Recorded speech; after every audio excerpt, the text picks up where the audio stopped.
नमस्कार मेरे प्यारे साथियों। बहुत सारी परीक्षाएं जिसमें एसएससी का मेन एग्जाम है आप लोगों का और एकदम सिर पे खड़ा हुआ है। तो उस बात को ध्यान में रखते हुए काफ़ी विचार विमर्श करने के बाद एक कोशिश की जा रही है कि भाई जो एससीएचएसएल में, क्योंकि टॉपिक जनरली वही रहते हैं, सवाल का फॉर्मेट थोड़ा ऊपर नीचे कर सकती है एसएससी। तो एक डिटेल्ड एक्सप्लेनेशन के साथ विचार आया कि भाई डिटेल्ड एक्सप्लेनेशन के साथ बच्चों के सामने उन प्रश्नों को उससे आइडिया भी लग जाएगा और बहुत सारे कॉन्सेप्ट भी क्लियर हो जाएंगे। तो उसी क्रम में हम आज आगे बढ़ते हैं और आगे बढ़ते हुए जो सीएचएसएल 2024 में पूछे गए प्रश्न हैं भूगोल के, उनकी हम एक विस्तार पूर्वक चर्चा करते हैं। चर्चा नाम मैं इसीलिए देता हूं क्योंकि प्रश्न चर्चा का ही मेन होता भी है, चर्चा से ही चीज़ों को समझ में भी आती है। और आपसे जो डिमांड है ना, वो डिमांड होती है कि भाई आपको बेसिक चीज़ें पता होनी चाहिए। उसी क्रम में आज हम इन प्रश्नों के साथ कुछ डिटेल्ड एक्सप्लेनेशन भी देखेंगे और 100% वो आपके एग्जाम में मदद प्रोवाइड कराएंगे ही कराएंगे ये चीज़ें। चलिए साहब, पहले प्रश्न की तरफ चलते हैं। शिफ्ट वन में आया हुआ सवाल, जियोइड पृथ्वी की क्या है। देखिए, पृथ्वी जब आप भूगोल की बात करते हो तो आप ये समझ लीजिए, एक शब्द है जियो प्लस ग्राफोस, प्लस ग्राफोस, है ना। ये एक ग्रीक वर्ड है। कैसा शब्द है? एक ग्रीक शब्द है ना, जिसका अर्थ होता है पृथ्वी का वर्णन। भूगोल शब्द को सबसे पहले लाने वाला शख्स जिसने इस शब्द को इस्तेमाल किया था वो था इरिटोस्थनीज। कौन था साहब? इरिटोस्थनीज वो पहला शख्स था जिसने इस शब्द को सबसे पहले इस्तेमाल किया है। इरिटोस्थनीज, इरिटोस्थनीज पहला शख्स है जिसने भूगोल शब्द को पहले इस्तेमाल किया। सबसे पहले भूगोल शब्द का प्रयोग, भूगोल शब्द का सबसे पहले प्रयोग करने वाला यही शख्स था। सबसे पहले भूगोल शब्द का, सबसे पहले इस शब्द को यूज करने वाला यही शख्स है और इसको फादर ऑफ ज्योग्राफी भी कहते हैं। क्या बोलते हैं इसको? फादर ऑफ ज्योग्राफी भी कहा जाता है। Father of geography. हालांकि कुछ लोग ये भी मानते हैं कि हिकेटियस को भी फादर ऑफ ज्योग्राफी कहा गया है ना। लोग ये भी बोलते हैं कि हिकेटियस नाम का जो शख्स था, हिकेटियस को भी फादर ऑफ ज्योग्राफी कहा जाता है। हिकेटियस को भी याद रखना, इसे भी फादर ऑफ ज्योग्राफी कहा गया है। फादर ऑफ ज्योग्राफी क्या कहा था? इसी शख्स ने सबसे पहले यह बात कही थी कि जो स्थल भाग हैं वो पानी से घिरे हुए हैं, है ना। तो कौन सा आएगा? दोनों को तो एक साथ कभी पूछेगा नहीं, या तो इन्हें पूछेगा या इन्हें पूछेगा। तो याद रखना कि हिकेटियस को भी फादर ऑफ ज्योग्राफी की संज्ञा दी जाती है। तो चूंकि ज्योग्राफी का वर्णन किया जाता है तो ज्योग्राफी शब्द के साथ कुछ शब्दों को, जियो के साथ कुछ शब्दों को मैच किया जाता है ना। जियो के साथ कुछ शब्द हैं जो मैच किए जाते हैं। जैसे एक है जियोलॉजिया, जियोमेट्रिया। एक शब्द है जियोलॉजिया, जियोमेट्रिया, मेट्रिया और जियोइड्स। तो जो लोजिया है, पृथ्वी का अध्ययन, पृथ्वी का अध्ययन। सवाल किस पर है? जियोइड क्या है ना, पृथ्वी का अध्ययन है ये। और आप इसी के साथ क्या लगा दें? आप इसी के साथ लगा दें क्या? Materia, the measurement of earth. इसका संबंध मेजरमेंट से है, मेजरमेंट से, है ना। जियोइड्स का मतलब होता है आकार के अनुरूप। किसके अनुरूप? आकार के अनुरूप, है ना, according to shape, according to shape. तो सही आंसर क्या हुआ? इसका सही उत्तर है कि पृथ्वी के आकार के अनुरूप। किसके अनुरूप? पृथ्वी के आकार के अनुरूप, साइज के अनुरूप। और ये जियोइड्स जो है इस टर्म का इस्तेमाल किया जाता है। ठीक है भाई, चलिए अगले क्वेश्चंस की तरफ चलते हैं। नेक्स्ट क्वेश्चन क्या है कि पृथ्वी जो है, पृथ्वी की दूरी से केवल सूर्य से पृथ्वी की दूरी की केवल 2.8 गुना दूरी पर एक परिक्रमा करने वाला अब तक का सबसे निकटतम बौना ग्रह है, जिसे बौना ग्रह, इन्हें हम ड्वार्फ प्लैनेट्स बोलते हैं। क्या बोलते हैं? Dwarf planets, dwarf planets, dwarf planets. याद रखना, बोने ग्रह की जो परिभाषा दी गई है वो 2006 में दी गई थी। बोना ग्रह जिन्हें ड्वार्फ प्लैनेट्स बोलते हैं। ड्वार्फ प्लैनेट्स की जो परिभाषा है वो कब दी गई है? ड्वार्फ प्लैनेट्स की परिभाषा 2006 में दी गई थी, 2006 में। जी हाँ, ये वही साल है जब प्लूटो को इस श्रेणी से बाहर किया गया। इसी समय प्लूटो को प्लैनेट नहीं माना गया था, प्लूटो को प्लैनेट की श्रेणी से बाहर कर दिया गया था, जिसे यम या प्लूटो कहते हैं, क्योंकि ग्रह की परिभाषा में ये जो है सटीक नहीं बैठ रहा था, तो इसको बाहर कर दिया गया था। तो ड्वार्फ प्लैनेट में चूंकि प्लूटो भी है, लेकिन प्लूटो दूर है। कौन सा है? सिरिस। कौन सा है? इसमें सिरिस है। ये सिरिस कहां है? सिरिस ये क्षुद्र ग्रह बेल्ट में है। कहां है? ये क्षुद्र ग्रह बेल्ट में है, क्षुद्र ग्रह बेल्ट में, जो एस्टेरॉइड्स की बेल्ट है उसमें पड़ता है। ये एस्टेरॉइड्स बेल्ट में है। कौन सा? सिरिस। ठीक है, क्षुद्र ग्रह के बारे में भी आप याद रखना, क्योंकि अगला सवाल इसी से बन सकता है। कहां पड़ते हैं क्षुद्र ग्रह? क्षुद्र ग्रह मंगल और बृहस्पति के बीच में है। कहां है? ये मंगल और बृहस्पति के बीच में है। ये हैं मंगल और बृहस्पति के बीच में, मंगल और बृहस्पति के बीच में, between Mars and Jupiter, between Mars and Jupiter, इसके बीच में ये पड़ते हैं। किसके बीच में? मार्स और जुपिटर के बीच में है ये क्षुद्र ग्रह। एक प्रश्न और याद रखिएगा, कई बार आता है कि भाई साहब ऐसा कौन सा क्षुद्र ग्रह है जिसे नग्न आंखों से देखा जा सकता है? फोरवेस्टा। फोरवेस्टा एक ऐसा क्षुद्र ग्रह है, four Vesta. Four Vesta you can see it from naked eyes. आप इसको नेक्ड आइज से भी देख सकते हैं, नग्न आंखों से देखा जा सकता है फोरवेस्टा। तो इसका जो उत्तर हुआ दैट इज सिरिस। याद रखना, जो मैकमैक है ये भी एक ड्वार्फ प्लैनेट की श्रेणी में आता है। ठीक है, कौन सा? ये मैकमैक भी क्या है? एक ड्वार्फ प्लैनेट की श्रेणी में आता है। मैकमैक और जो सिरिस हैं, बल्कि इसको ऐसे लिखिए कि ये दोनों ही ड्वार्फ प्लैनेट की श्रेणी में हैं, तीनों ही हैं, बल्कि ऐसा लिख दो कि 1, 3 और 4 भी ड्वार्फ प्लैनेट हैं।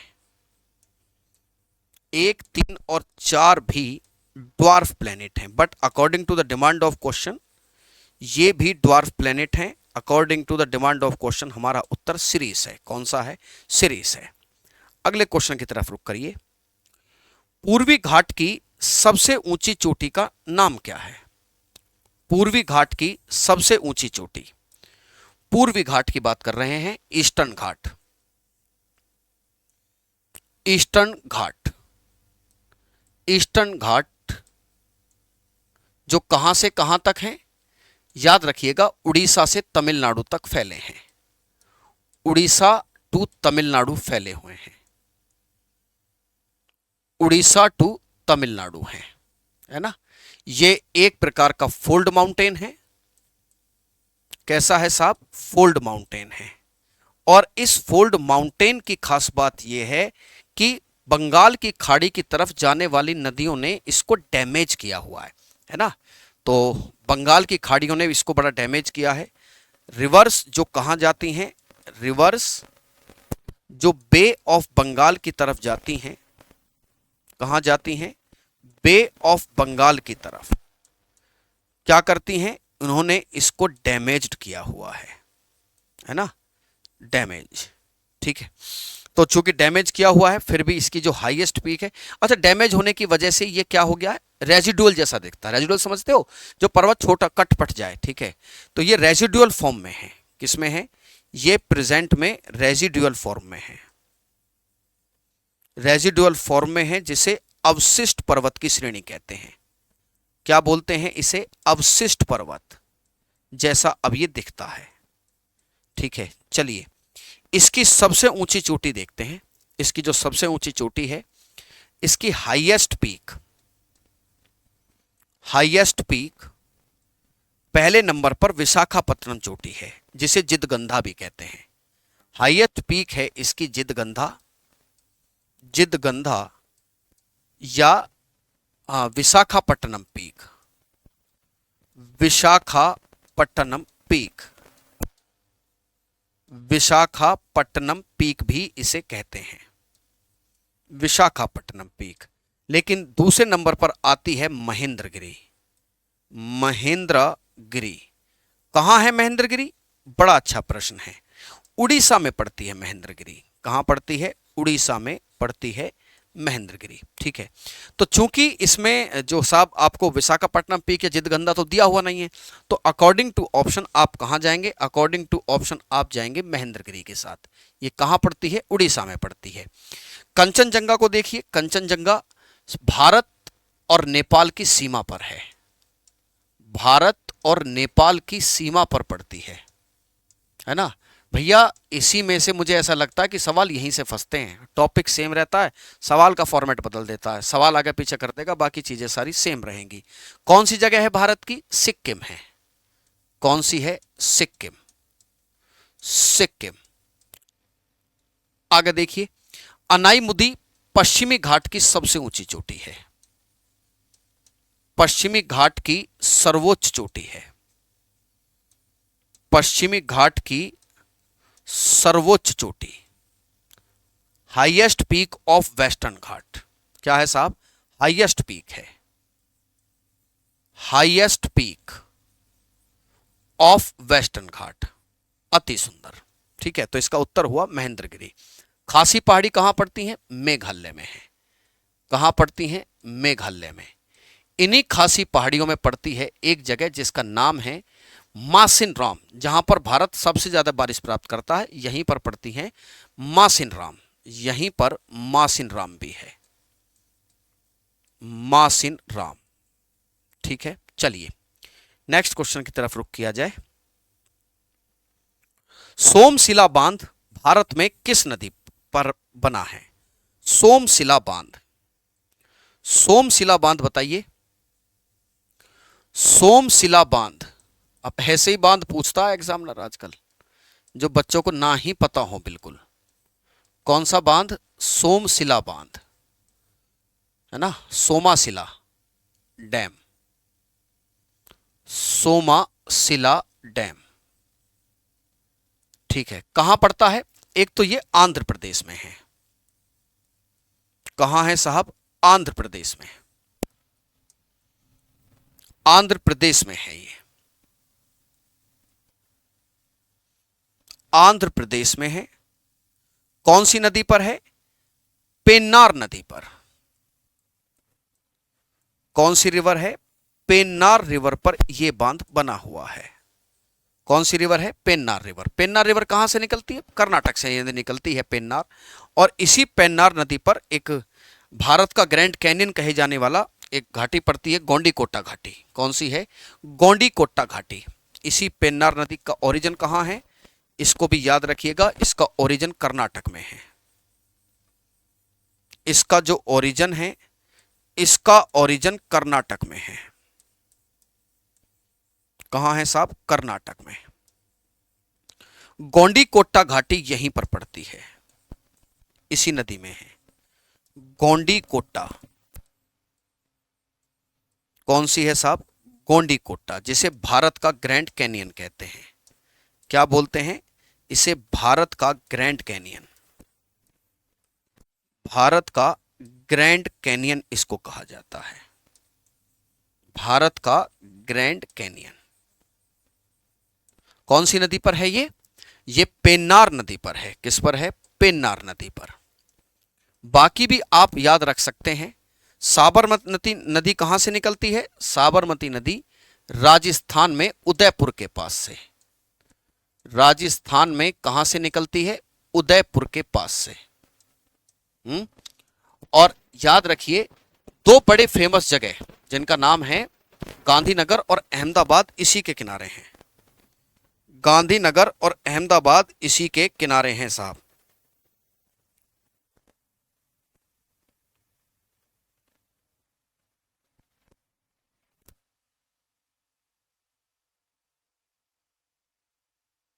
और अहमदाबाद इसी नदी के किनारे हैं।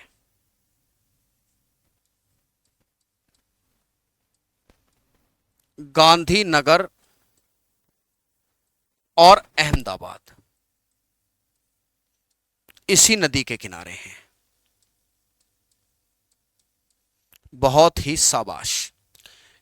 ताप्ती नदी आपको पता है मध्य प्रदेश से निकलती है, मध्य प्रदेश के बैतूल से निकलती है, और इस पर भी आपको याद रखना है। इस पर कौन सी परियोजना है बताइए, इस पर कौन सी परियोजना है? काकरापार और उकई परियोजना। इस पर है काकरापार और उकई परियोजना।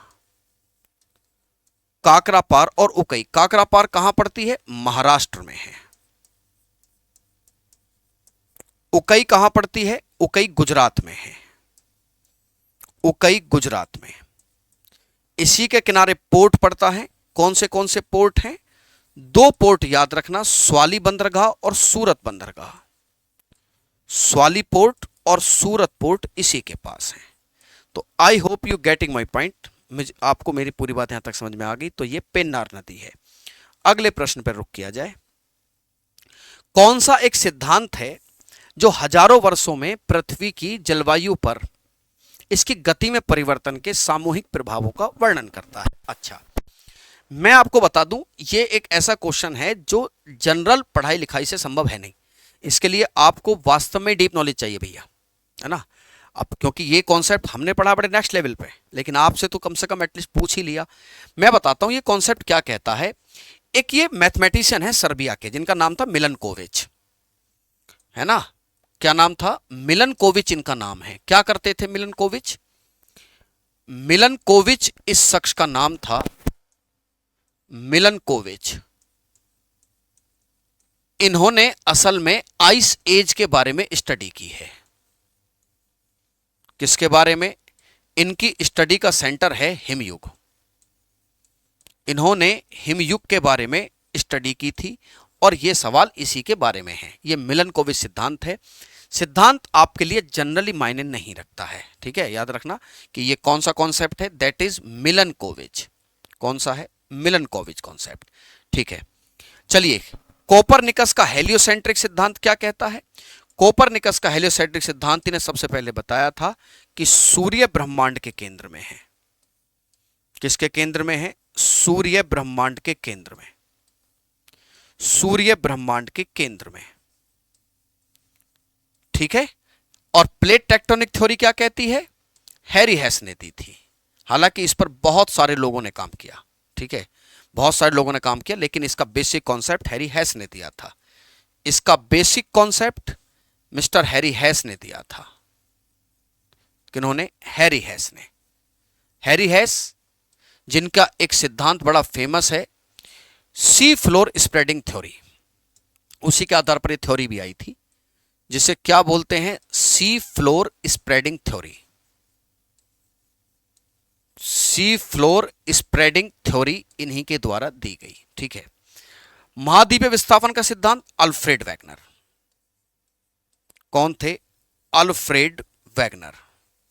इनके द्वारा महाद्वीपीय विस्थापन का सिद्धांत दिया गया है, ठीक है।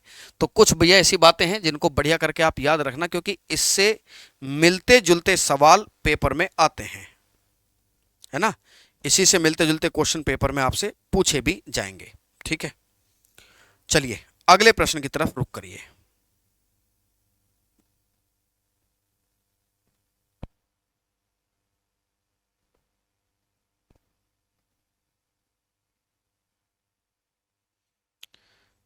चलिए साहब, अगला प्रश्न देखा जाए।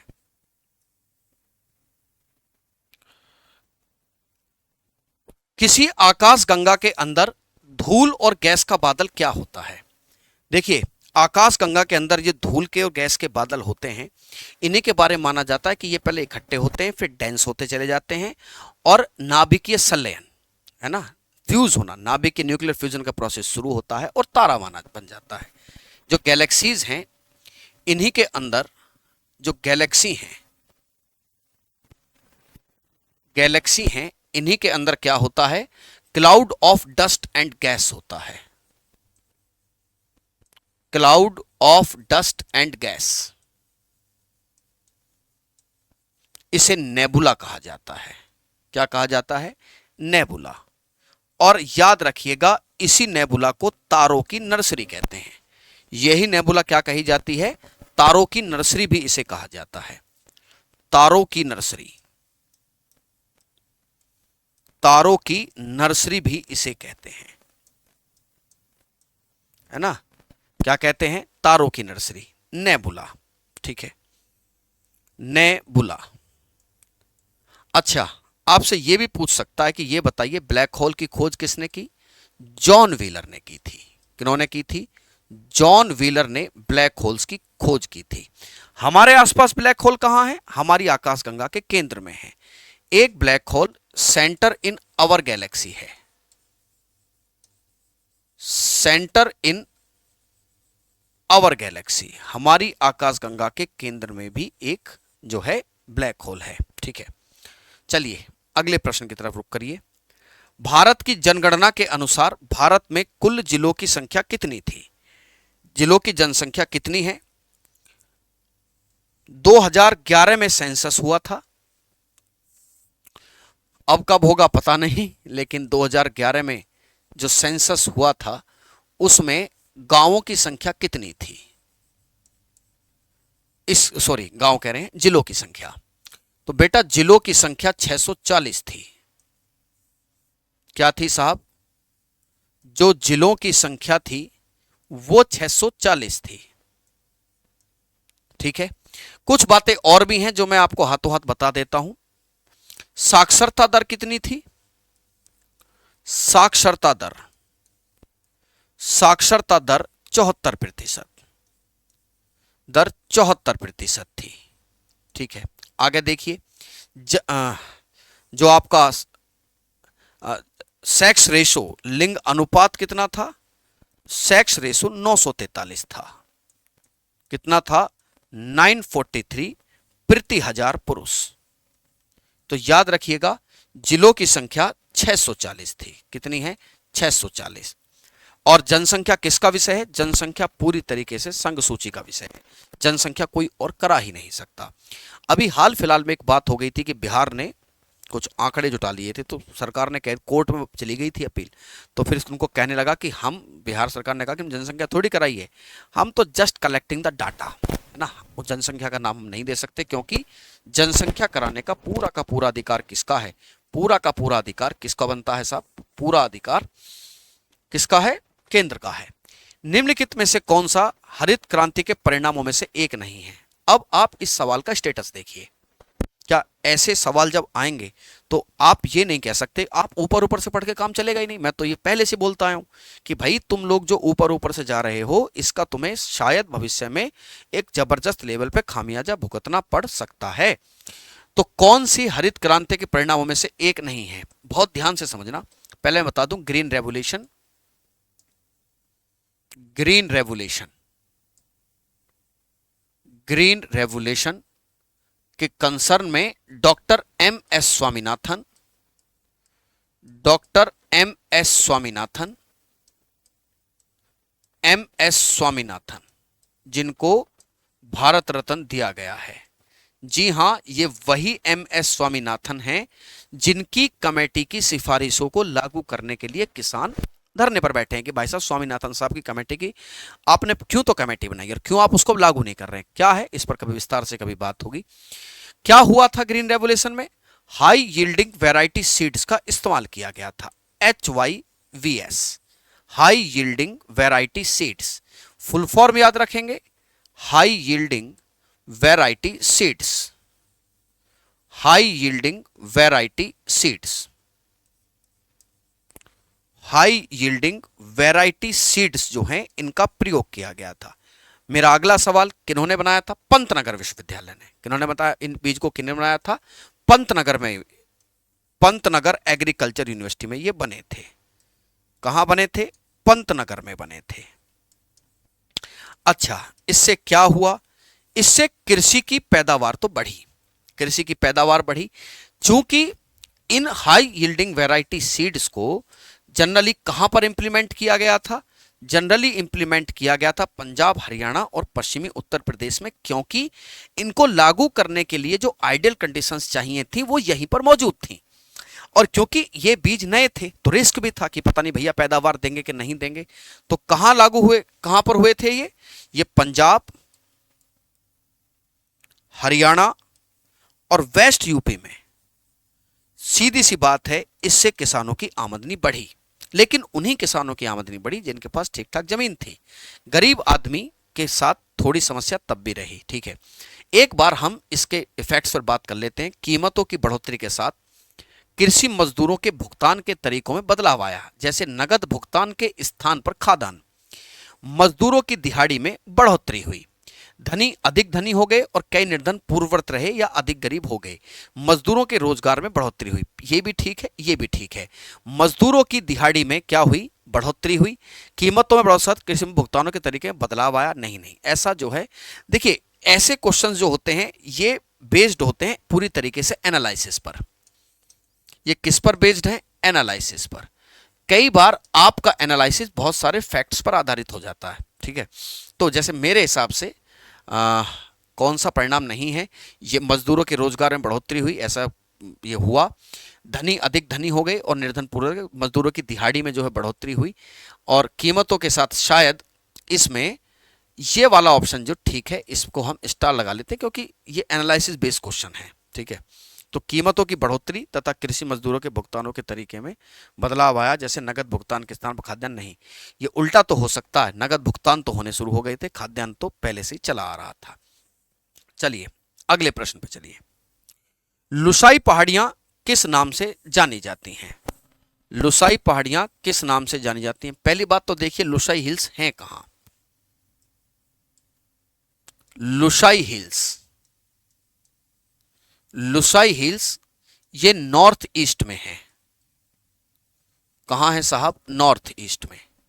और मेरे प्यारे साथियों ये मिजोरम में है। कहां है साहब? ये मिजोरम में पड़ती हैं। और मिजोरम में मतलब दैट इज मिजो हिल्स। ये किसका पार्ट है? ये मिजो हिल्स हैं, है ना। और इन्हीं लुसाई पहाड़ियों की हाईएस्ट पीक है ब्लू माउंटेन। लुसाई हिल्स की हाईएस्ट पीक का नाम है क्या? Blue mountains. याद रखिएगा, क्योंकि एक ब्लू माउंटेन्स आप पश्चिमी घाट में भी पढ़ते हो, तो इस चीज को थोड़ा सा ध्यान रखिएगा। कहां है? इनकी हाईएस्ट पीक ब्लू माउंटेन्स है। इनकी हाईएस्ट पीक ब्लू माउंटेन्स है, जिसे फोंगपुई पर्वत भी कहते हैं। कौन सा पर्वत? फोंगपुई और ब्लू माउंटेन्स एक ही बात है, नीला पर्वत और ब्लू माउंटेन। आपको एक एडिशनल इंफॉर्मेशन और देता हूं मैं, पेपर में आया है, मिजोरम को सॉफ्ट चट्टानों की वजह से मेलोसिस बेसिन भी कहा जाता है। यह भी सवाल आया है। मिजोरम में सॉफ्ट चट्टानें मिलती हैं, इसीलिए इसे मेलोसिस बेसिन भी कहते हैं। क्या बोलते हैं? मेलोसिस बेसिन भी इसे कहा जाता है। मेलोसिस बेसिन क्या बोलते हैं? इसको मेलोसिस बेसिन भी कहा जाता है। इस बात को भी याद रखिएगा। अगर नॉर्थ ईस्ट की हाईएस्ट पीक आपसे पूछ ले तो वो सारामती है। नॉर्थ ईस्ट की आपसे हाईएस्ट पीक भी पूछी जा सकती है, जिसका नाम सारामती है। हाईएस्ट पीक क्या है? हाईएस्ट पीक का नाम सारामती है। क्या नाम है साहब? सारामती। कहां पड़ती है सारामती? नागालैंड में पड़ती है सारामती। कहां है सारामती? ये नागालैंड में है। कहां है साहब? नागालैंड में। सारामती नागालैंड में है। बहुत अच्छे। तो ये मिजो हिल्स है। क्या है? मिजो हिल्स। नागा पहाड़ी कहां है? नागा पहाड़ी ऑब्वियस बात है, ये नागालैंड में ही है। नागा पहाड़ी कहां है? ये नागालैंड में ही है। ठीक है, तो खासी पहाड़ी कहां है? मैंने भी बताया है, ये मेघालय में है। पीछे वाले क्वेश्चन में भी मैंने इसको डिस्क्राइब किया है आपके सामने। ये मेघालय में, वहीं पर हैं गारो, खासी और जयंतियां, जो वहां की ट्राइब्स भी हैं। पटकाई पहाड़ियां कहां है? ये अरुणाचल प्रदेश में है। कहां है साहब? अरुणाचल प्रदेश में। अरुणाचल प्रदेश। ये अरुणाचल प्रदेश में है। बहुत ही शानदार। ठीक है, अगले प्रश्न की तरफ रुख कीजिए। देखिए साहब, ऊर्जा के निम्नलिखित नवीकरणीय सोर्स जिनको दोबारा से जनरेट किया जा सकता है। हालांकि मैं आपको बता दूं, कोल को अनवीकरणीय माना जाता है। किस बेस पर? क्योंकि पैदा होगा तो बहुत लंबा समय ले जाता है, बस इसी बेस पर अनवीकरणीय है, वरना तब तक तो इंसान शायद रहे भी ना, ये जो होमो सैपियंस खत्म भी हो सकते हैं। देखिए साहब, ज्वारीय ऊर्जा, पवन ऊर्जा और भूतापीय ऊर्जा। क्या होती है ज्वारीय ऊर्जा? मतलब लहरों के जो इस्तेमाल होती है। जो ज्वारीय ऊर्जा क्या हो गई? ज्वारीय ऊर्जा का संबंध है जो टाइड्स आती हैं, टाइड्स अपने साथ ऊर्जा लाती हैं। ठीक है, ये बड़ा अच्छा कॉन्सेप्ट है, अगर इस पर रहे तो ये ऑब्वियस बात है बहुत सारी समस्याओं का समाधान हो भी सकता है। ठीक है, इसके लिए सबसे अच्छी जगह है खंबात की खाड़ी। किसकी खाड़ी? खंबात की खाड़ी। खंबात की खाड़ी कहां पड़ती है? खंबात की खाड़ी, मैं आपको जानकारी भी इस चीज की दे दूं। इस तरीके से ये रहा भारत, ये रही आपकी खंबात की खाड़ी। ये खंबात की खाड़ी है, खंबात की खाड़ी। ठीक है, तो खंबात की खाड़ी। एक होती है पवन ऊर्जा। पवन ऊर्जा जो आप देखते हो ना, पंचक्कियां वगैरह चलती हैं, तमिलनाडु बड़ा फेमस है इसके लिए। वहीं पर है नागरकोयल पहाड़ियां, यहीं से ये ऑप्शन पकड़ में भी आता है, बड़ा फेमस है, तो तमिल नागरकोयल से ये बात समझ में भी आती है। पवन ऊर्जा, wind energy, wind energy, wind energy, है ना, याद रखना, इसी के लिए तमिलनाडु बड़ा फेमस है। तो तमिलनाडु में ही है ये नागरकोयल। कौन सी है? नागरकोयल।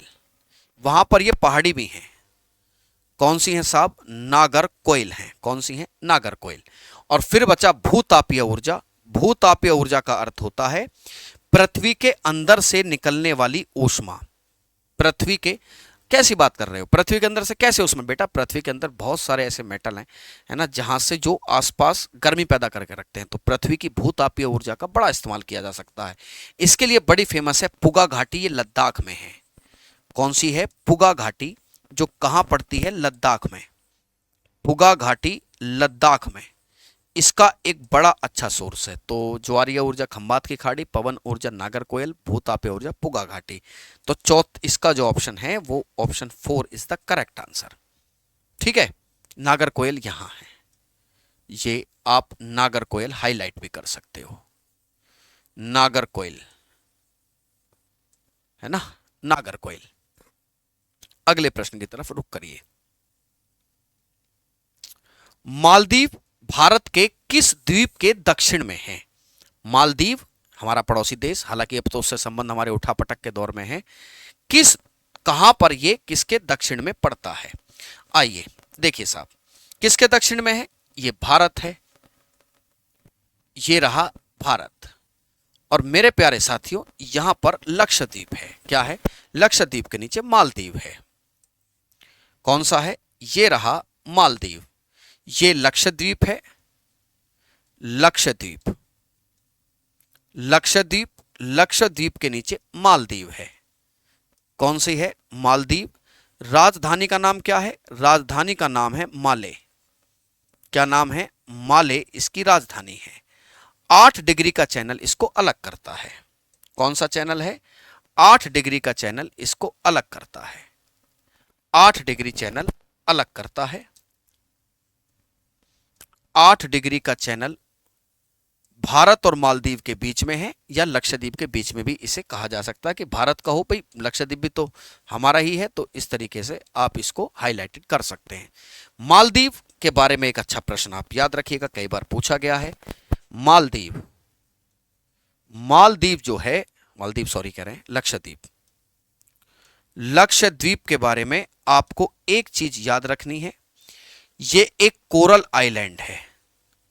कोरल मतलब प्रवाल भित्तियों से बना एक द्वीप है और इसी वजह से इसकी मिट्टी में कैल्शियम कार्बोनेट मिलता है, क्योंकि कोरल के ऊपर का कवर कैल्शियम कार्बोनेट से बना होता है। कोरल के मरने के बाद वो सब मिट्टी में घुल गए हैं। तो कोरल आइलैंड है और इसकी जो सॉइल है, इसकी सॉइल में क्या मिलता है? कैल्शियम कार्बोनेट मिलता है। इसीलिए नेचुरल वेजिटेशन काफी कम है। इसी यहाँ पर नेचुरल वेजिटेशन कुछ जगह पर बड़ा कम है। हालांकि अब तो लक्षद्वीप बड़ा पॉपुलर हो गया है जब से मोदी जी कुर्सी गिर कर एक बार वहां बैठकर आए हैं, लेकिन ज्योग्राफी के पॉइंट ऑफ व्यू से याद रखिए कि जनरली यहाँ पर नेचुरल वेजिटेशन थोड़ा सा कम है। राजधानी कैपिटल इसकी कावारत्ती है। इसकी कैपिटल है कावारत्ती। कावारत्ती। चलिए साहब, तो किसके साउथ में पड़ता है? लक्षद्वीप के साउथ में पड़ता है। ठीक है, याद रखिएगा। अंडमान निकोबार के साउथ में क्या है? अंडमान निकोबार का जो निकोबार द्वीप है, इसमें भी इसका जो ग्रेट निकोबार है, ग्रेट निकोबार के साउथ में इंडोनेशिया है। क्या पड़ता है? ग्रेट निकोबार के साउथ में पड़ता है। इसी के साउथ में पूछ सकता है। अब इसके साउथ में पूछ सकता है तो इंडोनेशिया को भी पूछ सकता है। क्या है जी साहब? इंडोनेशिया है। इंडोनेशिया। और इनके बीच में है ग्रेट चैनल। कौन सा चैनल है? इनके बीच में ग्रेट चैनल है, दैट इज ग्रेट चैनल। ये कौन सा चैनल है?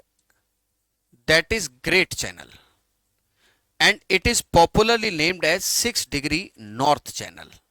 कौन सा है? 6 डिग्री नॉर्थ। बहुत शानदार, अति उत्तम।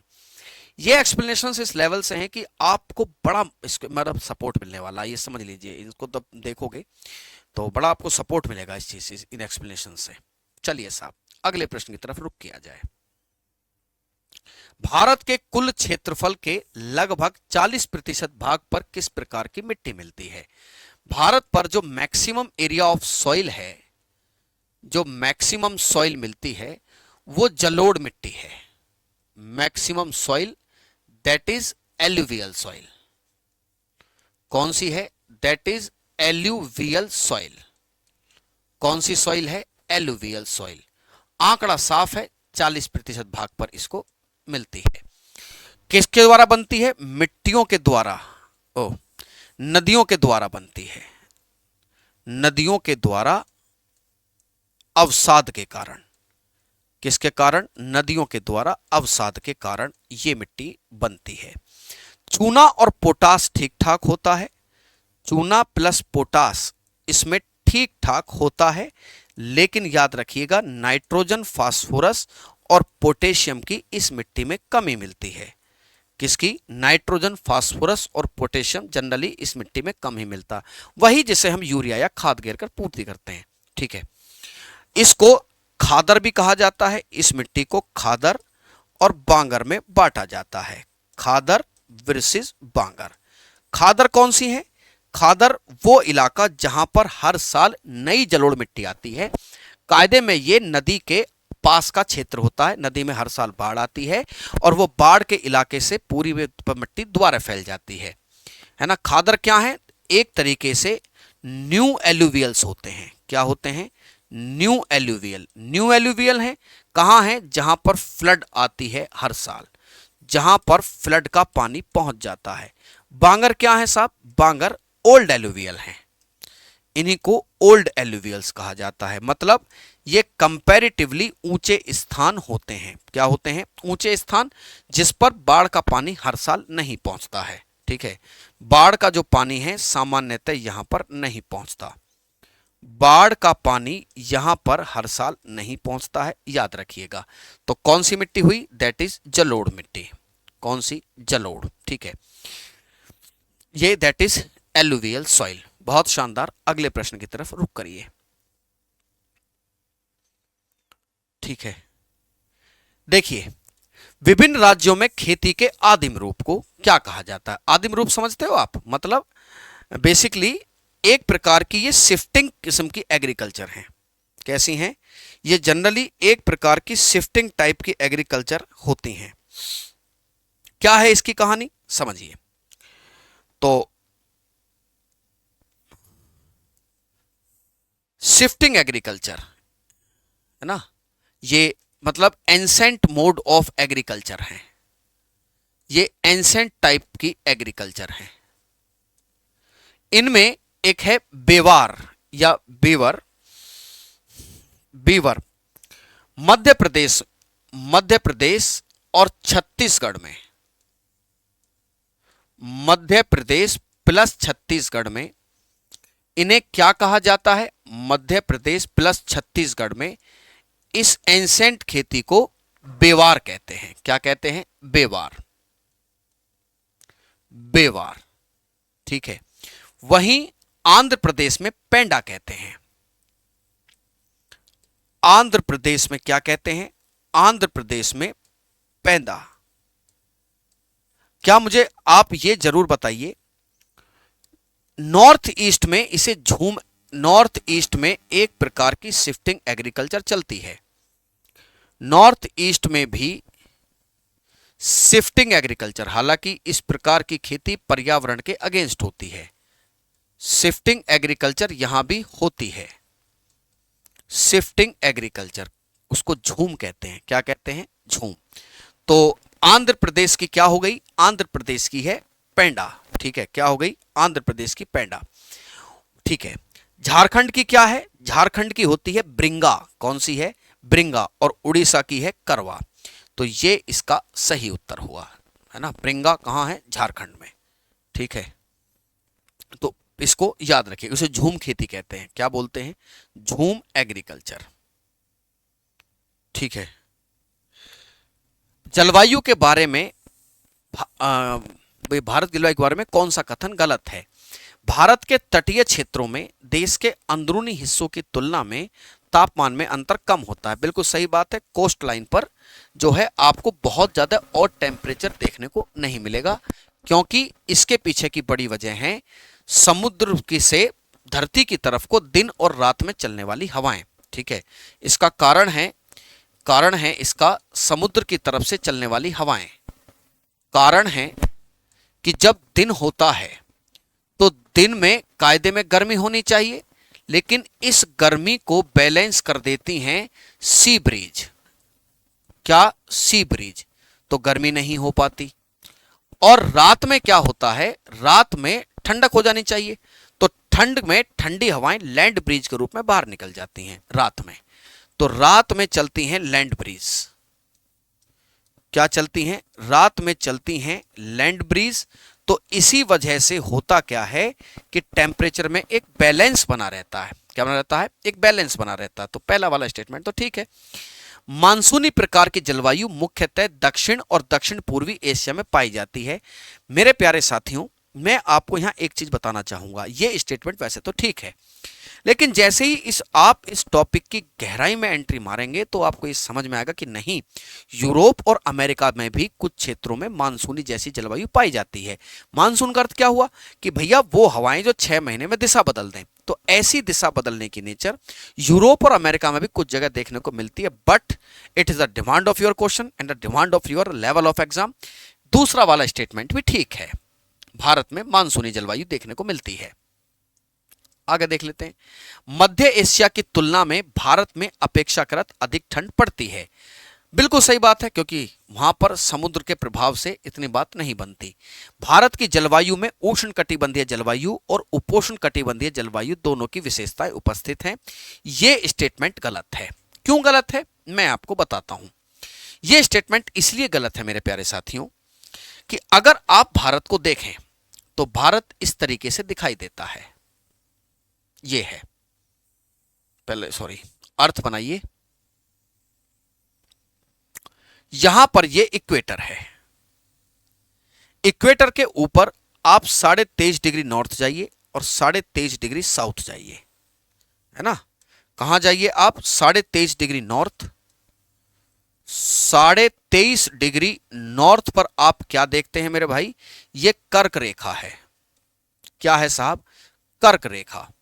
और 23.5 डिग्री साउथ जाइए आप, 23.5 डिग्री साउथ जाइए तो ये मकर रेखा है, that is Tropic of Capricorn.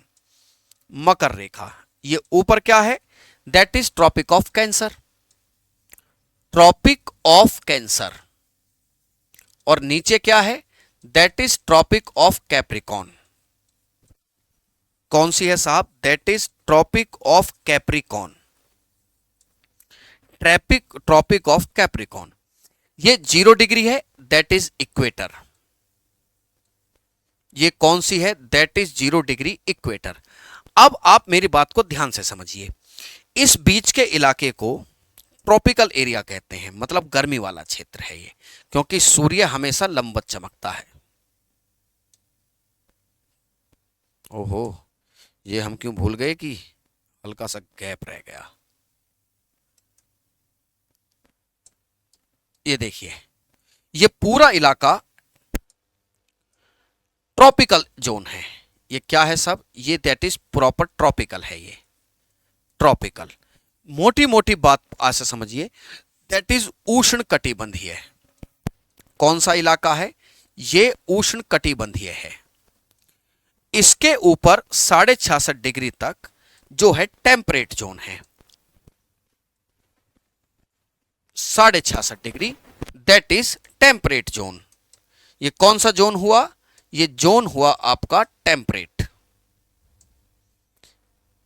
ये टेम्परेट जोन है। 66.5 डिग्री नॉर्थ, 66.5 डिग्री नॉर्थ, ये टेम्परेट जोन कहलाता है। टेम्परेट, टेम्परेट वही जिसे आप शीतोष्ण कह रहे हैं। क्या कह रहे हैं, शीतोष्ण। तो मेरे प्यारे भाई, इस चीज को बड़े ध्यान से समझने की जरूरत है। बड़ा एनालिसिस बेस्ड सवाल है, मैंने फिर बता दिया आपको। आपके सवाल जबरदस्त आते हैं, ये इसमें कोई दो राय नहीं है। अगर कहीं कोई गुमराह कर रहा तो गुमराह मत होइए, ठीक है। इस तरीके से भारत है, यहां है अपना प्यारा भारत। जब ये इंडिया यहां है तो ध्यान देखिए, ध्यान से देखो कि जो कर्क रेखा है इसके बीच से गुजर रही है। तो इसका मतलब यह है कि भारत में टेम्परेट जोन होना चाहिए, क्योंकि भारत तो टेम्परेट जोन में आता है। जबकि स्टेटमेंट में मैंने उस बात को काट दिया। क्यों काट दिया बेटा, यहां से अगर ठंडी हवाएं नीचे की तरफ आए तो ऊपर वाला इलाका सर्दी का हो जाएगा, उष्ण थोड़ा होता ही है तो शीतोष्ण बन जाएगा। लेकिन यहां पर जो हिमालय रेंजेस हैं, हिमालय रेंजेस ने एक अजीब सी कहानी यहां पर पैदा की हुई है। यहां पर ये जो हिमालय श्रेणी है, हिमालय रेंजेस क्या करती हैं, ऊपर से आने वाली ठंडी हवाओं को ब्लॉक कर देती हैं।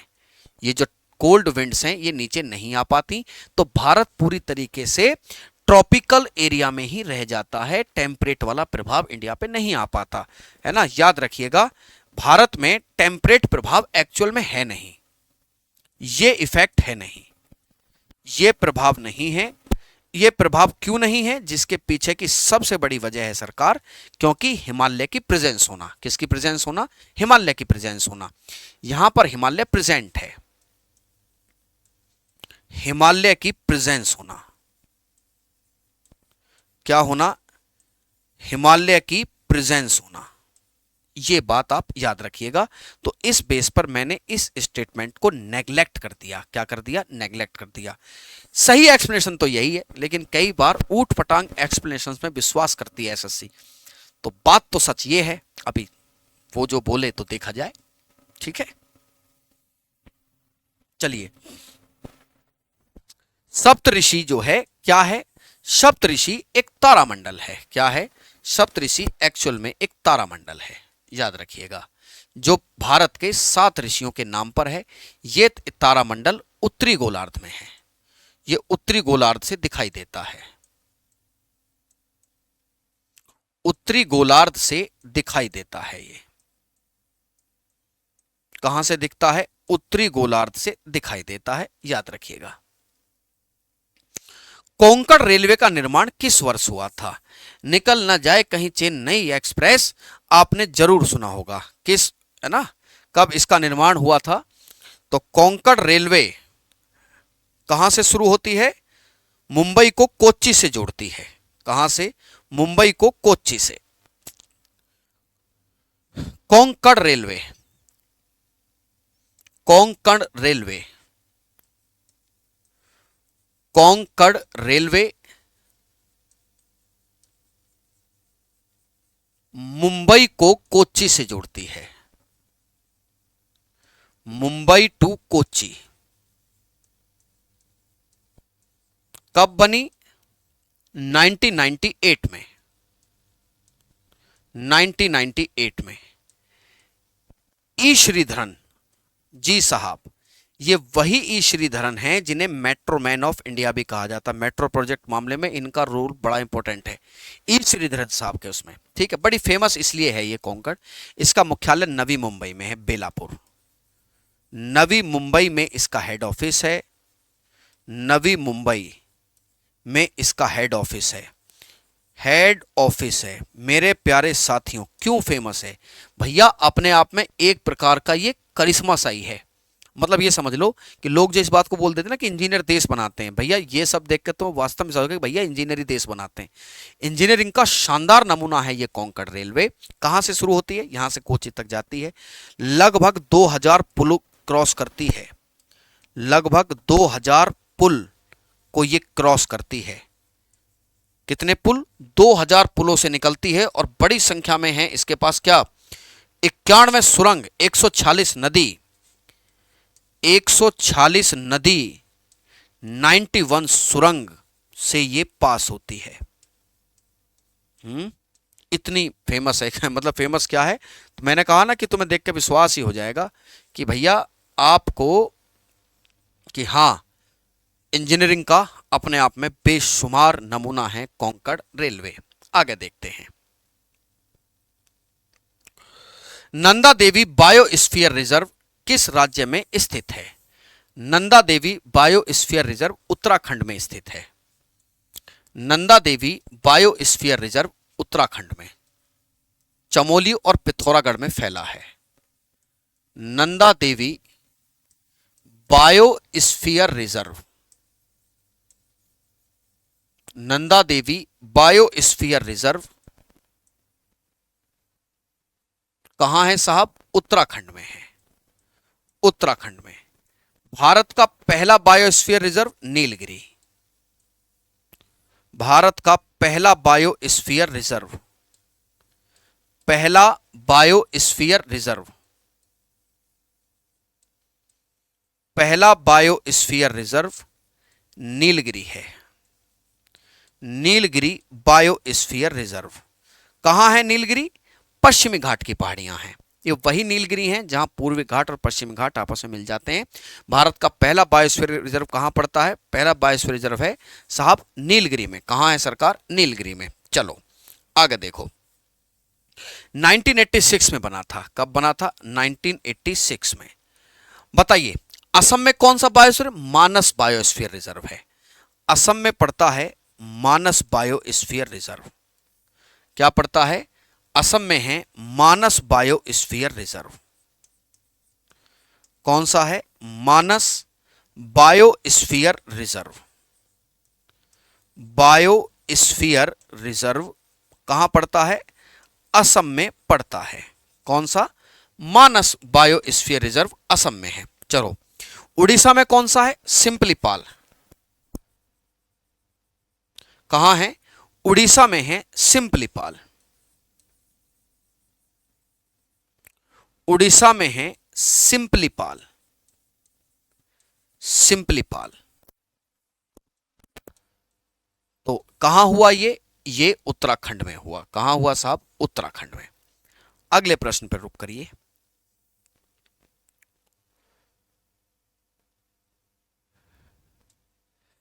निम्नलिखित में से कौन सा एक कथन है जो शनि ग्रह के बारे में सबसे सटीक वर्णन करता है? एसएससी आपसे चाहती क्या है? क्या चाहती है एसएससी? चलिए, वो चाहे तो चाहा, हम भी कुछ रहे हैं, छोड़ने वाले तो हम हैं नहीं। इसकी सतह का रंग लाल होता है। यह एक गैस का बना विशाल पिंड है जो मुख्य रूप से हाइड्रोजन और हीलियम से बना है, जिसका घनत्व पानी की तुलना में कम है। यही बात इसके बारे में सच है। ये सैटर्न, कौन सा? सैटर्न। याद रखना इसकी डेंसिटी बहुत कम है। इसकी डेंसिटी कम है, और जिसकी डेंसिटी कम होती है पानी के मुकाबले, पानी पर चीज तैरती है, ये पानी पर तैर जाएगा। ये पानी पर तैर जाएगा, याद रखना। सैटर्न या शनि। शनि का एक चंद्रमा है जिसका नाम टाइटन है, जिस पर जीवन की संभावना है। टाइटन जिस पर क्या है, जिस पर जीवन की संभावना है। जीवन की संभावना ढूंढते रहो और धरती पर सारा जीवन खत्म कर दो। बहुत अच्छी बात हमें लग रही है आजकल वैज्ञानिकों की। धरती पे सब खा जाओ, सब कुछ खत्म कर दो और दुनिया में जीवन की संभावना ढूंढते फिरो। ठीक है। निम्न में से कौन सी एक जनजाति है जो भारत में नहीं रहती है? थारू, संथाल, गोंड या मसाई? मसाई नहीं रहते, ये सबको जानकारी है, अफ्रीका में रहते हैं। कौन से हैं? मसाई। मसाई। एक सवाल तो इतना आसान दे देंगे ये कि पूछो मत, है ना। मसाई ये कहां रहते हैं? ये साउथ केन्या, साउथ केन्या और नॉर्थ तंजानिया। कहां रहते हैं? साउथ केन्या और नॉर्थ तंजानिया में रहते हैं मसाई लोग। साउथ केन्या और नॉर्थ तंजानिया में, नॉर्थ तंजानिया में रहते हैं। North Tanzania. ठीक है। मसाई। थारू कहां रहते हैं? थारू नेपाल और उत्तराखंड में देखने को मिल जाएंगे तुम्हें। ये जनजाति नेपाल प्लस उत्तराखंड में देखने को मिलेगी। अच्छा, एक बात और मुझे कमेंट करके बताइए, ये सवाल आएगा इस बार, ये बात पक्की है। केन्या और तंजानिया की सीमा पर एक पर्वत है।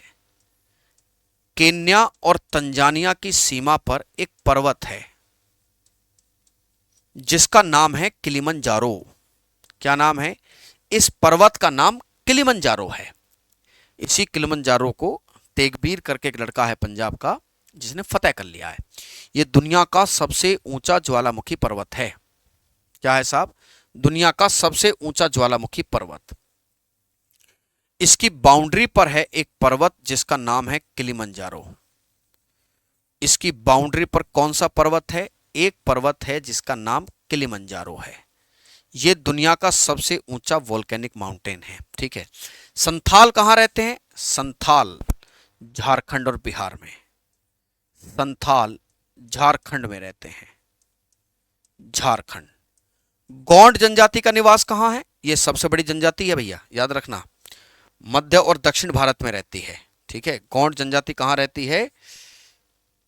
मध्य और दक्षिण भारत, मध्य प्रदेश और दक्षिण भारत में रहती है। सॉरी, भील सबसे ज्यादा हैं।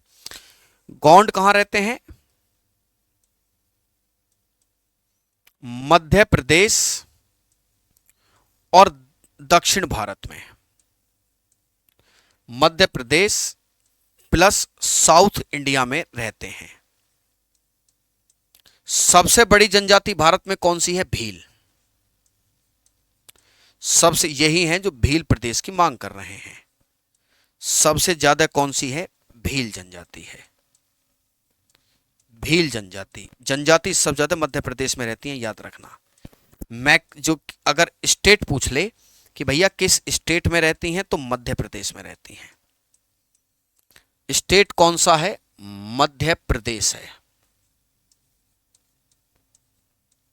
कौन सा है भैया? मध्य प्रदेश। तो मसाई इसका सही उत्तर है। क्या उत्तर है? मसाई। बाकी के बारे में मैंने आपको जानकारी दे दी है। ठीक है।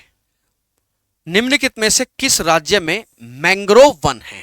मैंग्रोव वन क्या होते हैं? मैंग्रोव वन सबसे पहले तो यही समझना पड़ेगा कि क्या होता है मैंग्रोव। ठीक है। ये खारे पानी में पैदा होते हैं। मैंग्रोव क्या है? मैंग्रोव खारे पानी में, खारे पानी में की झाड़ीदार है ये। मैंग्रोव कहां होते हैं? मैंग्रोव झाड़ीदार है और खारे पानी में पैदा होते हैं, और खारे पानी में पैदा होते हैं। खारे पानी में इनकी जो सबसे ज्यादा संख्या है, अगर क्योंकि भारत के हिसाब से पूछ रहा है तो तुम्हें थोड़ा सा दिमाग इसमें लगाना पड़ेगा कि ये समुद्र के, अब चूंकि खारे पानी की बात कर रहे हो तो समुद्र के किनारे ही मिलेंगे। ये किसके किनारे? समुद्र के किनारे, है ना। तो मणिपुर का कोई मतलब नहीं, क्योंकि मणिपुर ऊपर है तो समुद्र से नहीं लगता। तेलंगाना में, तेलंगाना तो लैंडलॉक्ड है। राजस्थान में भी समुद्र से नहीं है, तो फिर आंध्र प्रदेश में। यहाँ के हिसाब से आंध्र प्रदेश में। लेकिन मैं बता दूं, सुंदरवन भी तो मैंग्रोव है। सुंदरवन जो है वो भी मैंग्रोव ही है, एक प्रकार का मैंग्रोव। क्या है साहब? Mangrove forest. सुंदरवन भी एक प्रकार का मैंग्रोव ही है भाई। इसके लिए अब समुद्र, खारा पानी तो समुद्र के पास ही मिलेगा, तो वैसे भी इसका ऑप्शन जो है ऊपर नीचे कर सकते हो आप, थोड़ा सा भी दिमाग लगा के।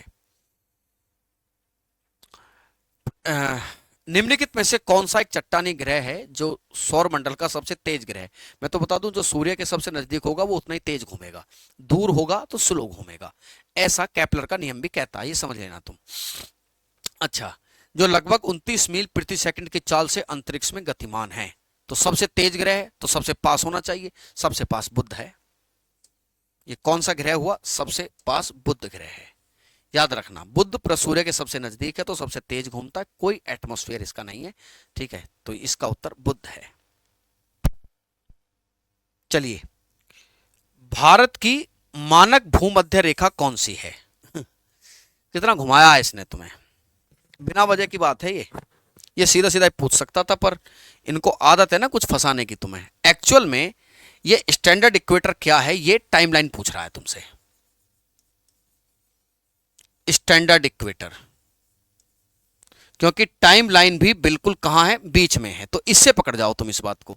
ये स्टैंडर्ड इक्वेटर की बात कर रहा है, तो ये मैं बता दूं, ये टाइमलाइन ऑफ इंडिया की बात कर रहा है भैया आपसे। टाइमलाइन ऑफ इंडिया किसकी बात कर रहा है? टाइमलाइन ऑफ इंडिया की बात कर रहा है। किसकी बात कर रहा है? टाइमलाइन ऑफ इंडिया की बात कर रहा है। तो चूंकि ये टाइमलाइन ऑफ इंडिया की बात कर रहा है, तो वो भैया 82.5 ईस्टर्न लैंगिट्यूड है। That is 82.5 eastern longitude. 82.5 eastern longitude है ये टाइमलाइन जो कह रहा है। सवाल बनते हैं, देख लो एक बार।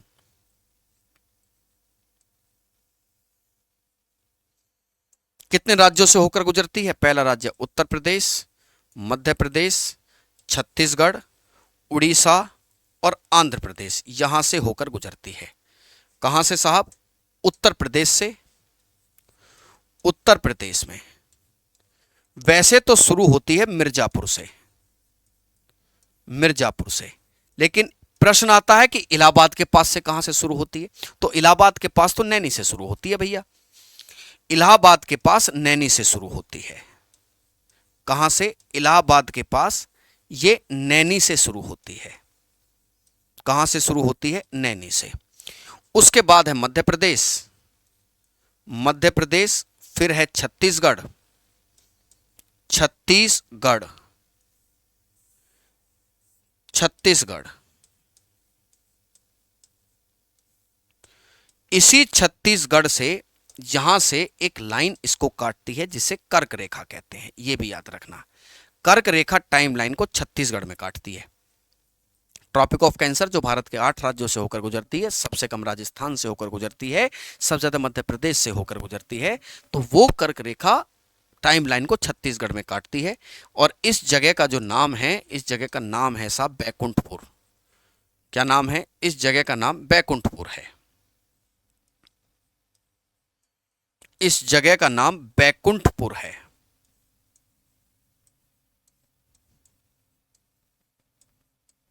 बैकुंठपुर। फिर है उड़ीसा और उसके बाद है आंध्र प्रदेश। ये याद रखना। तो ये प्रश्न यही था एक्चुअल में। क्यों घुमाने की कोशिश की गई, मेरे समझ में बात आई। चलो ठीक है, तो घुमाना भी चाहिए, है ना। अधिकारी बनने जा रहे हो तो थोड़ा बहुत तो घोलमोल झोलमोल चीजें पता होनी भी चाहिए बच्चे को। ठीक है, देखो साहब, एक लिस्ट दी गई है, एक दी गई है लिस्ट। इस लिस्ट में एक तरफ क्रांति है, उनका संबंध किससे है बता दीजिए। एक है नीली क्रांति। अब नीली है तो समुद्र है, नीला पानी, आजकल ब्लू इकोनॉमी का जमाना भी है। ब्लू रेवोल्यूशन, तो जो ब्लू रेवोल्यूशन है उसका संबंध मछली से है। गोल क्रांति आलू से है। स्वर्णिम क्रांति समग्र बागवानी से है, पीली क्रांति तिलहन से है। अब मैच द फॉलोइंग कर लो। 1 का बनता है सी, तो एक ही ऑप्शन रहा। लो भैया, एक ही अगर एक ही पता चल गया उसी से उड़ा दोगे, है ना। कई बार तो ऐसे ऑप्शन आते हैं कि एकदम झटल्ले से निकल जाते हैं, एकदम झटके से निकलते हैं। ठीक है, देखिए ऐसा। अब ये देखो, ये सवाल क्या है साहब, किस पर एक दिन की अवधि 16 घंटे की होती है? किस पर दिन की अवधि 16 घंटे की होती है? दिन की अवधि 16 घंटे की होगी तो दूर ही होना चाहिए थोड़ा सा ग्रह, है ना, तभी तो दिन घटेगा। सूर्य के पास रहकर दिन ठीक ठाक रहेगा। मंगल बुध शुक्र वरुण, वरुण नेपच्यून पर, नेपच्यून, नेपच्यून जिसे वरुण कहते हैं, वरुण। इसकी खोज जॉन गाले साहब ने की थी, जॉन गाले साहब ने की थी। कैसा दिखता है? हरा और नीला दिखता है। क्या दिखता है? हरे और नीला रंग का दिखता है। सर्वाधिक ठंडा ग्रह यही है, हरे और नीले रंग का दिखता है, हरे और नीले रंग का दिखता है। सबसे ज्यादा ठंडा यही है, सर्वाधिक ठंडा यही है, सर्वाधिक ठंडा यही है। दैट इज नेपच्यून या वरुण ग्रह। अगले सवाल पर चलिए। निम्नलिखित में से किस प्रकार की फसलें हैं जो मानसून के मौसम की शुरुआत में बोई जाती हैं? देखिए, फसलें 3 प्रकार की हैं। फसलें 3 प्रकार की हैं। फसलें एक होती हैं रबी। मैं तुम्हें ट्रिक बताता हूं। रबी पर्यायवाची है सूर्य का, तो सूर्य की सबसे जरूरत कब होती है? सर्दियों में, तो ये सर्दियों में बोई जाती हैं। किस में बोई जाती हैं? सर्दी में, है ना। एक होती है खरीफ। खरीफ की जो फसलें हैं वो गर्मियों में बोई जाती हैं, गर्मी में। और इनके बीच में जो एक मौसम रहता है उसमें जायद बोई जाती है। तो भैया मानसून जब गर्मी होती है तभी आता है मानसून, तो इसमें ये खरीफ की फसलें हैं। इसमें सबसे मुख्य फसल है धान। ठीक है, इसकी जो मेन क्रॉप है वो चावल है। हालांकि और बहुत सारी फसलें हैं लेकिन मेन क्रॉप क्या है? मेन क्रॉप इसकी चावल है। चावल उत्पादन में सबसे पहले नंबर पर पश्चिम बंगाल है, सबसे पहले नंबर पर पश्चिम बंगाल, सबसे पहले है वेस्ट बंगाल। याद रखना, वेस्ट बंगाल में चावल की तीनों किस्में उगाई जाती हैं, मतलब 12 के 12 महीने। अभी तुम देखोगे नॉर्थ इंडिया में तो एक सीजन होता है, लेकिन वेस्ट बंगाल में क्या है कि 12 के 12 महीने अमन, ओस और बोरो क्या उगाई जाती हैं? अमन, ओस और बोरो, तीनों ही वैरायटी उगाई जाती हैं। ये चावल की किस्में हैं। तो ये खरीफ की फसलें हैं। कौन सी फसलें? खरीफ की फसलें। देखिए साहब, हरित क्रांति ग्रीन रेवोल्यूशन के बारे में कौन सा कथन सही है? हरित क्रांति के आने के बाद भारत आत्मनिर्भर बन गया, सही बात है। प्रोडक्शन बढ़ गया था तो हम खाद्यान्न में तो एटलीस्ट आत्मनिर्भर हो गए थे। तो एक ऑप्शन सही है, तो जिसमें एक नहीं है उसे काटते चलो। ऐसे ऑप्शनों को सॉर्ट करते हुए अगर तुम्हें पता भी हो ना तो भी एलिमिनेशन मेथड लगाना। एलिमिनेशन मेथड से बड़ी सटीक उत्तर आता है ना, क्योंकि जो बचता है वही सही बचता है। तो जिसमें एक नहीं है उसको काट दो, क्योंकि एक इंपॉर्टेंट है, एक सही है। हरित क्रांति के कारण एक ही फसल को बार बार उगाने से मिट्टी में पोषक तत्वों की कमी होने लगी। हरित क्रांति के कारण ताजे भूजल में कमी हो गई। मेरे प्यारे साथियों, ये जो बीज थे इनकी कुछ शर्तें थी। मिट्टी अच्छी हो, इरिगेशन सिस्टम अच्छा हो। तो उत्तर भारत में ठीक ठाक ग्राउंड वाटर है, तो अब जब ज्यादा करने लगा तो ग्राउंड वाटर में कमी आई, ये भी सही है। तो जिसमें 3 नहीं है उसे काट दो, ये कटा। अब आगे देखिए, हरित क्रांति के कारण एक ही फसल को बार बार बोने से यह बात सच है, चूंकि गेहूं मेन था। अब गेहूं पैसे भी दे रहा था, ज्यादा हो रहा था, तो बार बार उगाया तो क्रॉप साइकिल खराब हो गई, मिट्टी भी दिक्कत होने लगी। तो इसमें तीनों ही ऑप्शन ठीक है, 1, 2 और 3, है ना। हरित क्रांति के जनक के रूप में डॉक्टर नॉर्मन बोरलॉग को कहा जाता है, जिनको फिर बाद में नोबेल प्राइज भी मिला पीस का, डॉक्टर नॉर्मन बोरलॉग। ठीक है, आगे देखिए, कौन सा ग्रह सूर्य के सबसे नजदीक है? मैंने बताया है कि बुध ग्रह सूर्य के सबसे निकट है। ठीक है, और सबसे निकट ग्रह कौन सा है? ये देखिए, निम्न में से किस नदी को तिब्बत में सिंगी खंबाब कहा जाता है ना? सिंगी खंबाब मतलब looks like the face of lion. Senge Khabab, Senge Khabab, Senge Khabab के रूप में इंडस नदी फेमस है। ये सिंधु है। ये जिस नदी की बात कर रहे हैं, इस नदी का नाम सिंधु या इंडस है। कौन सी है? इंडस। कहां से निकलती है? बोखरचू ग्लेशियर से। बोखरचू ग्लेशियर से निकलती है। बोखरचू ग्लेशियर से निकलती है। ठीक है, याद रखना। भारत में कहां एंट्री करती है? भारत में दमचौक नामक स्थान से एंट्री करती है। किससे एंट्री करती है? भारत में दमचौक नामक स्थान से एंट्री करती है। ठीक है, मैदान में कहां आती है? मैदान में ये पाकिस्तान में आती है। मैदान में आती है अटक नामक स्थान पर। कहां आती है? अटक नामक स्थान पर, जो पंजाब का पाकिस्तान वाला इलाका, मतलब पाकिस्तान के पंजाब प्रांत में पड़ता है। भारत में कितनी बहती है? भारत में 1114 किलोमीटर बहती है। 1 और 4 किलोमीटर ये भारत में बहती है मेरे प्यारे साथियों। एक चीज और याद रखिएगा, इसकी सहायक नदियों को मैं यहां पर शॉर्ट लिस्टेड कर देता हूं, प्रश्न पूछा जा सकता है। ट्रिब्यूटरीज कौन सी हैं? इसकी ट्रिब्यूटरीज, इसी की ट्रिब्यूटरीज हैं। कौन सी? श्योक, जिसे मौत की नदी भी कहते हैं, गलवान, शिगार, गास्टिंग, काबुल, कुरुम,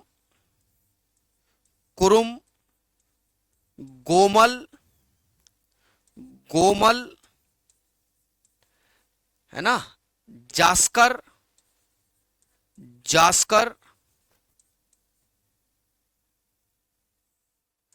गिलगिट,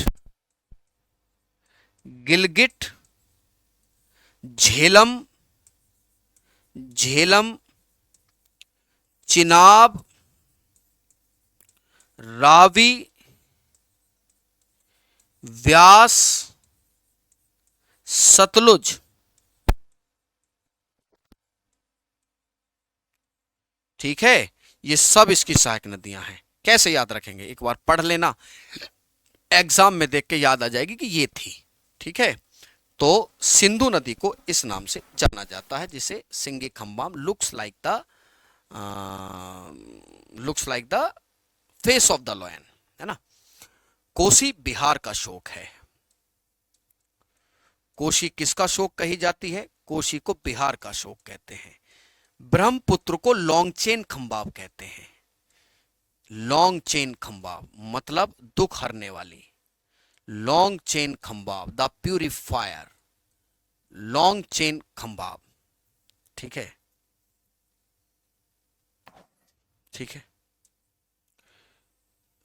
ठीक है, याद रखना। आगे चलिए, चिल्का झील किसकी साउथ में स्थित है? चिल्का लेक। चिल्का लेक महानदी के साउथ में है, उड़ीसा में। चिल्का लेक महानदी के साउथ में है। कौन सी नदी है? महानदी। ये इस तरीके से महानदी है, फिर नीचे गोदावरी है। महानदी और गोदावरी, इसके बीच में ये चिल्का लेक है। कौन सी लेक है? इसके बीच में ये चिल्का लेक है।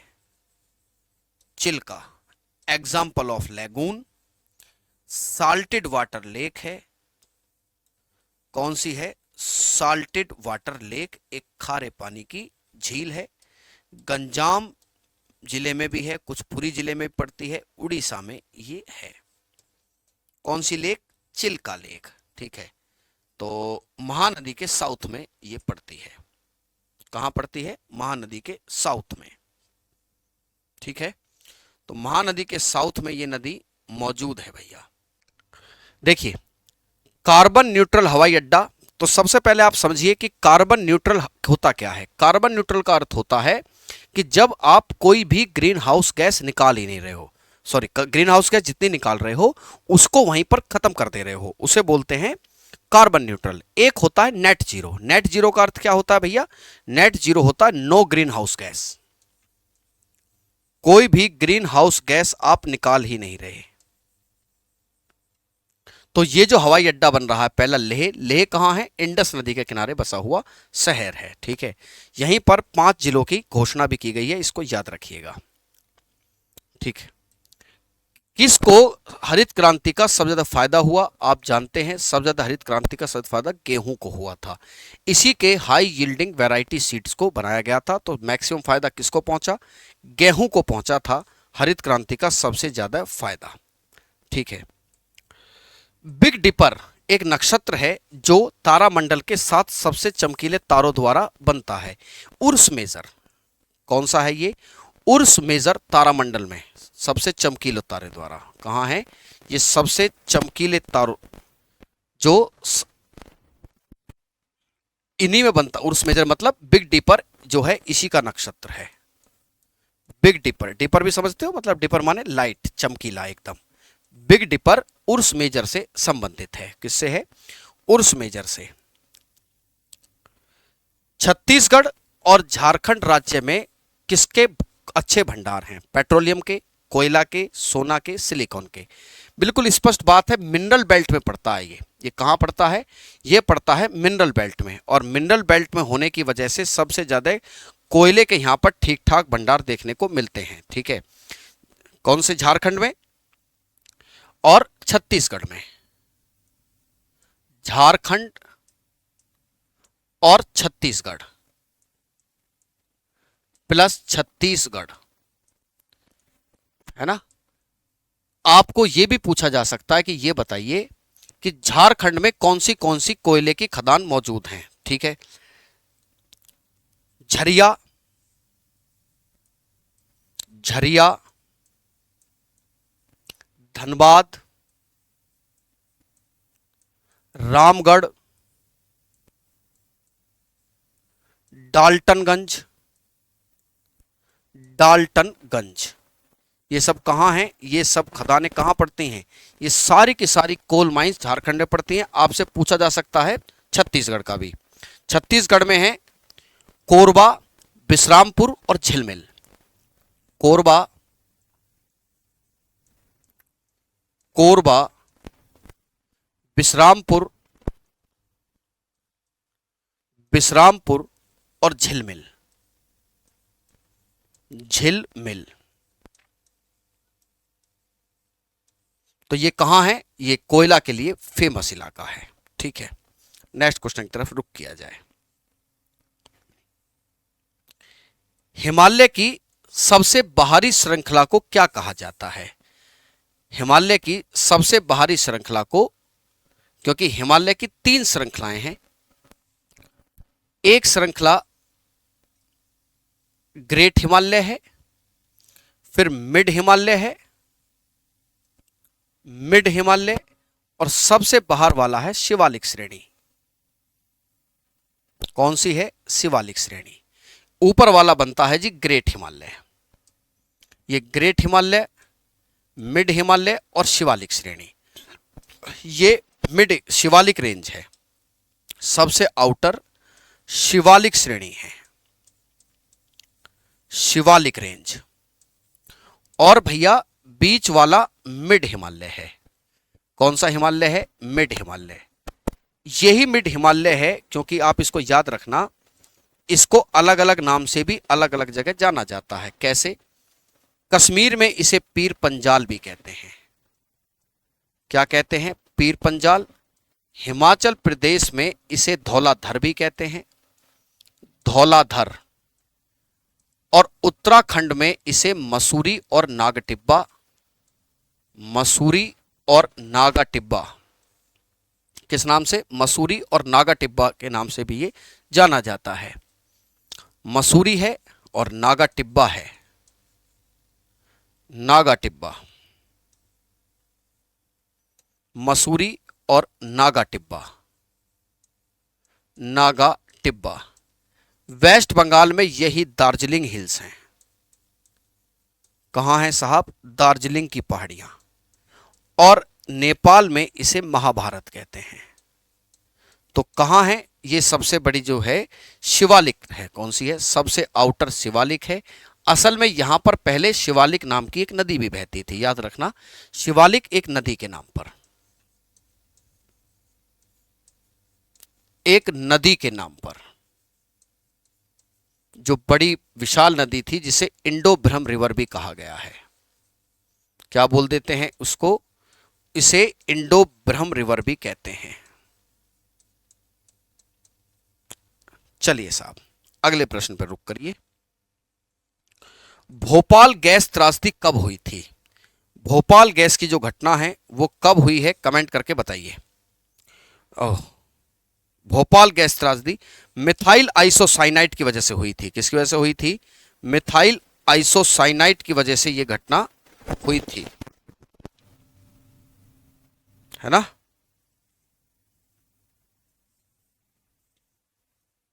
चलिए, मिथाइल आइसोसाइनाइड गैस जो है फैल गई थी, तो कब यह घटना हुई?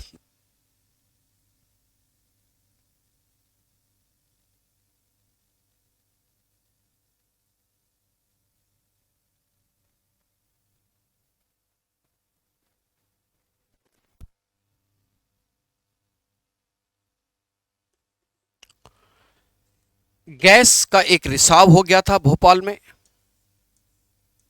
जिसे मिक गैस कहा जाता है, that is methyl isocyanide, methyl isocyanide 1984 में। बड़ी खतरनाक ये घटना थी, आपको पता होना चाहिए।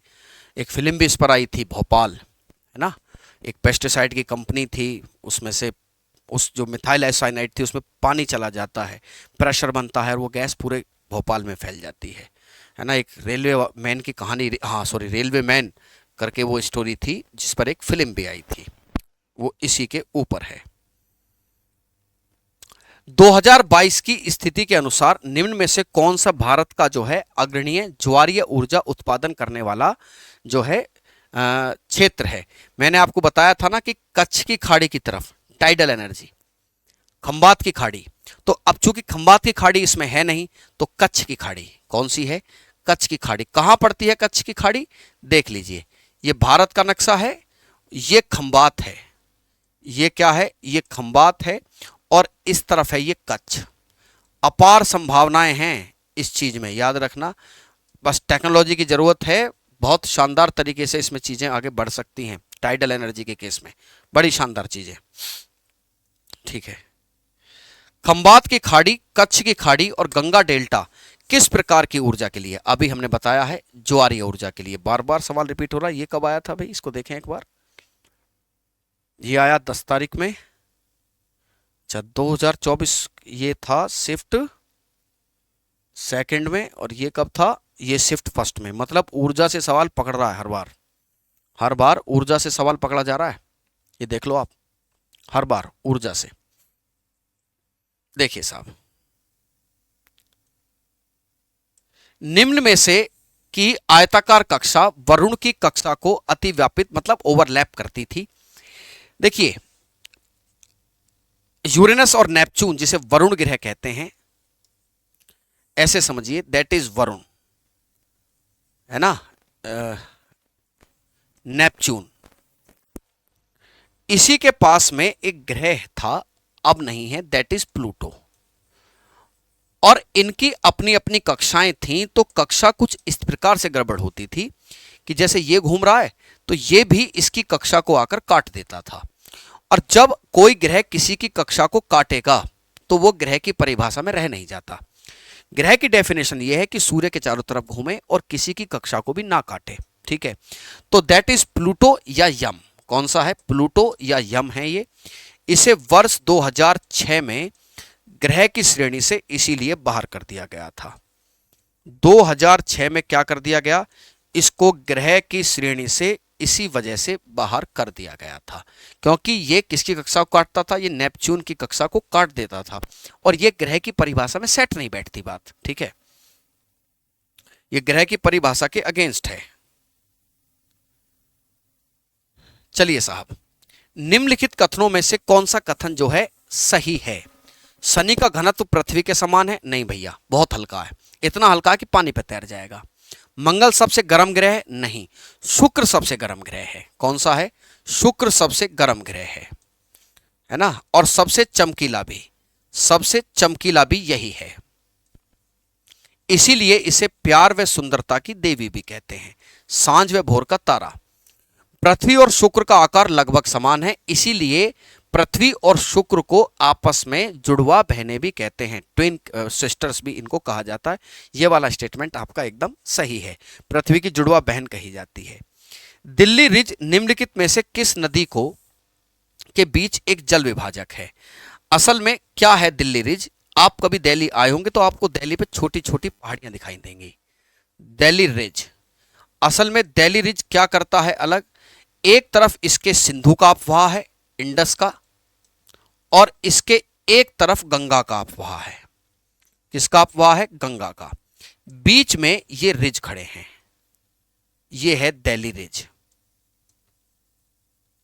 तो सिंधु और गंगा को अलग कर देते हैं। किसको? सिंधु और गंगा को।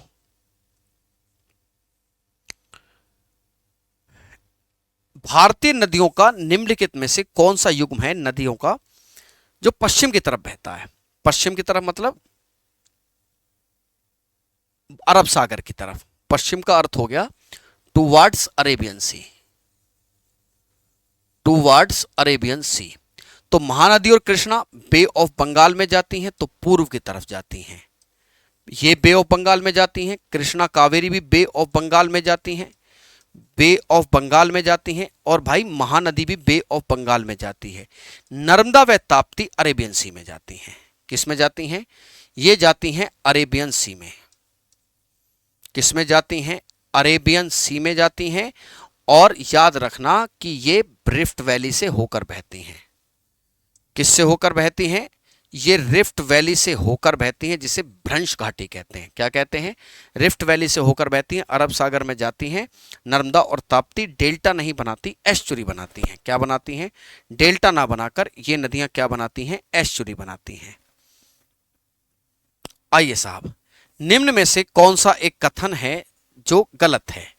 तातीपाका रिफाइनरी तेलंगाना में नहीं है, आंध्र प्रदेश में है। कोयली जो है गुजरात में है, नुमालीगढ़ असम में है, बोना ये वाला गलत है, ये रिफाइनरी, ठीक है। तो भाई ये वो चुनिंदा सवाल थे जो आपके पेपरों में पूछे गए हैं ज्योग्राफी के, और इनसे एक आइडिया जरूर लगता है कि पेपर का लेवल अब क्या है, लगातार बढ़ने पर है, ठीक है। 100% आपको अपनी तैयारी को एनालिसिस करने में और फैक्चुअल अप्रोच को ग्रो करने में इस क्लास से जरूर फायदा मिलेगा, ठीक है साहब। एनालिसिस कीजिए कि तैयारी का क्या लेवल है, हमसे कोई मदद चाहिए तो बताइएगा। धन्यवाद, जय हिंद।